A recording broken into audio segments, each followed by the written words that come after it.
Welcome to the Edexcel 9 to 1 Speaking Exam Guide to the Higher Tier in German. Your speaking exam will consist of 3 parts. Firstly, a role play, worth 10 marks. Secondly, a picture-based task, worth 24 marks. And finally, a conversation across 2 topics, one of which you are able to choose, which is worth 36 marks. The speaking examination will not last more than 24 minutes. Your first 12 minutes will be in preparation and you will be supervised. You will be given 2 cards and these will not overlap with the topic that you have chosen to start with for your conversation. The 2 cards will be a role play task and a picture-based task. You will not be allowed access to dictionaries or reference materials during this time. However, you may make notes. This is to be no more than 1 A4 side and will need to be handed in after you perform the picture-based task in the examination. Also worth noting that the guidelines state that you should not be reading from the notes that you have made during your preparation time. They should just be there to assist you and remind you what it is you wanted to say. You will start your speaking examination with the role play. Possible scenarios for the role play are illustrated here. For example, meeting an exchange family for the first time, attending your exchange partner's school, going shopping, booking accommodation, asking for food or a table at a cafe or restaurant, applying for a job, asking for directions, arranging an outing, for example, a cinema, and dealing with problems. This is an example of what the higher tier role play card may look like. We'll always tell you the topic, and then you will have a chance during your preparation time to read the instructions and to look at the task and possibly predict what the unexpected question may be. Each role play will begin with a scenario. So you are talking to a waiter in a restaurant or indeed waitress, and the teacher will play that part and will begin the conversation. The teacher will begin each role play regardless of which one you are given. Indeed, the teacher will talk after each utterance that you make. You will always be told which mode of address to use, either du or sie, and when you are asking questions, please make sure that you use this mode of address when asking the question. Very important, and you will learn this, that when you see a question mark, you will have to ask a question, and where you see an exclamation mark, you will have to respond to something that you have not prepared. However, as I say, during your preparation time, you may well be able to predict some of the things that could be asked. All the role plays follow the pattern that is here. The teacher will say, and the scenario, Sie sprechen mit einem oder einer Kellner oder Kellnerin in einem Restaurant in Deutschland. Then, the teacher will say something and you will be expected to respond. All the role plays follow the pattern where the unexpected question is the 3rd task the candidate is expected to perform. And the 4th and 5th tasks are always questions that the candidate must ask the teacher examiner.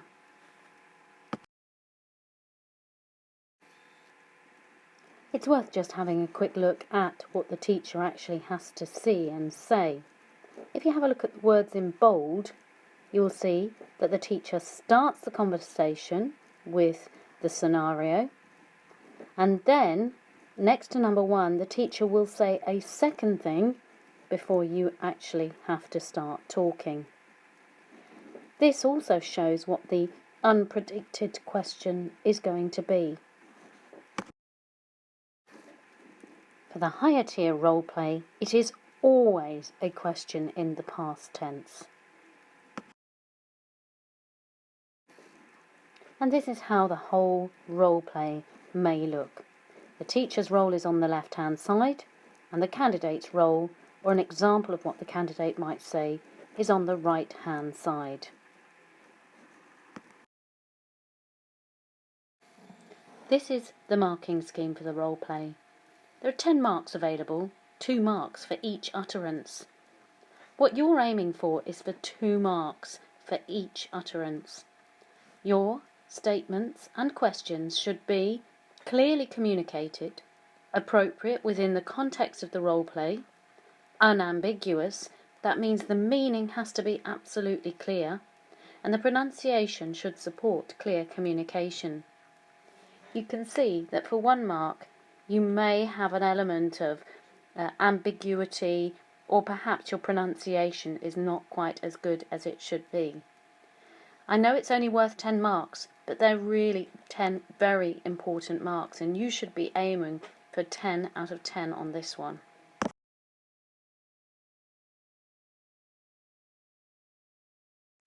This is an example of what your picture-based task may indeed look like. Remember, you have your preparation time, you will have prepared your role play, you can now move on to this. Read it carefully, and again, you might try and predict the kinds of questions that might come up as unexpected.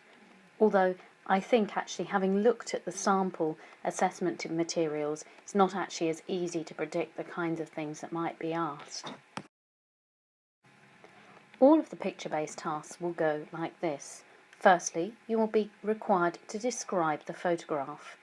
Secondly, the teacher examiner will make a statement, in this case about friendship, and then ask you what you think. Your answer should be in the present tense. Thirdly, you will find that your teacher examiner will ask you a question in the past tense and ask you to erzähl mir davon, to tell me about it. Therefore, your past tense answer should be more than a minimum response, so with 2, 3, 4 ideas where possible. Fourthly, you will get a question in the future or the conditional tense. And finally, you will be asked a question relating to the topic in the photograph in the present tense. This is what the teacher examiner has in front of them. Again, like the role play, the teacher examiner will begin the conversation, and the teacher examiner is not allowed to rephrase the questions or change any of the questions at all.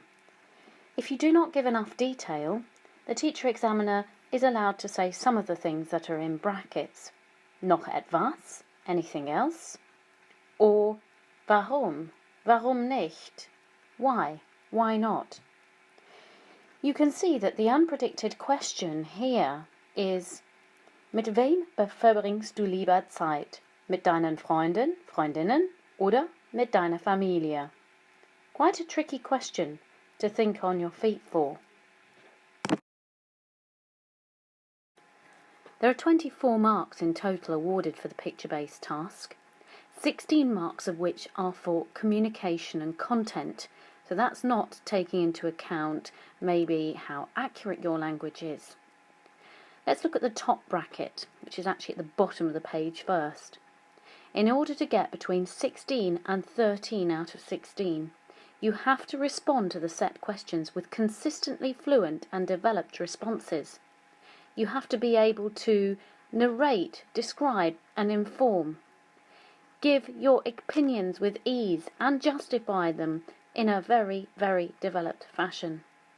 And finally, your pronunciation and intonation should be consistently accurate and intelligible. For 9 to 12 marks, you should be able still to respond to questions with a, this time, mostly developed and fluent response. There should be minimal hesitation and minimal prompting, so you shouldn't be pausing and umming and ahhing too much. You should do a predominantly effective adaptation of language. You should, again, be able to give effective opinions, most of which are fully developed. And again, your pronunciation and intonation should be intelligible and predominantly accurate. For between 5 and 8 marks, you should still have frequently developed responses. That might mean that 1 or maybe even 2 responses are perhaps not as detailed as others. You are allowed to occasionally hesitate, and you should still be able to effectively adapt the language you need to describe, narrate and inform. You should still be giving justification, so using because, although, and your pronunciation and intonation should still be good, without many inaccuracies. Of the 24 marks, 8 marks are awarded for linguistic knowledge and accuracy. This really refers to how accurate your tenses are and word order, endings, things like that. So for 7 to 8 marks, you should be consistently accurate in referring to the past, the present and the future events. You should have very clear answers. For 5 to 6 marks, you are predominantly accurate and responses are predominantly coherent. The vocabulary changes for 3 to 4 marks, and the words used are generally successful and you are generally coherent. Your conversation will cover 2 themes from the following: identity and culture, local area, holiday and travel, school, future aspirations, study and work, or international and global dimension. So, for the conversation there are 36 marks available. And actually, if you think about it, this is actually quite good, because in a way this is the most predictable part of the exam. You know what topics are going to come up, and you'll have ample opportunity to prepare and practice the questions that may indeed come up. The conversation will cover 2 themes. It is the teacher examiner's job to ensure that you spend roughly the same amount of time on each of the 2 themes. This part of the examination will not last more than 6 minutes. The candidate will choose which area they would like to start with. So, for example, of the theme school, you may choose to start with what school is like, and you may choose to start with talking about the school rules. You will be invited at the start of this part of the examination by the teacher to say which part of the theme you have chosen and why. This should not last more than 1 minute. The remaining up to 2 minutes you will spend exploring the rest of that theme. Then the teacher examiner will start a different theme. Of the 36 marks, 12 marks are given for communication and content. For this particular part of the marking scheme, the attention will be given to how much information is actually given during the course of the conversation across both topics. How creatively the candidate uses their language in giving ideas, thoughts and reasons behind their opinions. How varied the vocabulary is, perhaps there'll be some unusual vocabulary which could be given credit, and how good the pronunciation and intonation is. For the second part of the marking scheme, attention will be given to interaction and spontaneity, also worth 12 marks. Attention will be given to how quickly the candidate is able to answer the questions, how spontaneous they are, how they are able perhaps to initiate and develop the conversation, whether they can sustain conversation throughout using rephrasing to continue the flow. And the third part of the marking scheme will deal with the linguistic knowledge and accuracy of the candidate's performance. So, attention will be given to how varied the grammatical structures used were. Is there complex word order, extended sentences, and more challenging language, for example? how accurate the tenses were, and of course you need to remember to keep using your tenses. And finally, how coherent what the candidate said is. For example, to get really good marks, you shouldn't have any major errors which prevent the teacher examiner, or indeed the person who marks your speaking, from actually understanding what it was you meant. This is the communication content part of the marking scheme. You will get to look at this in more detail. You can see, for example, from my green arrows, where I've pointed to, for the 10 to 12 bracket, consistently using language creatively. Then at 7 to 9 bracket, frequently using language creatively. And 4 to 6 bracket talks about occasionally doing so.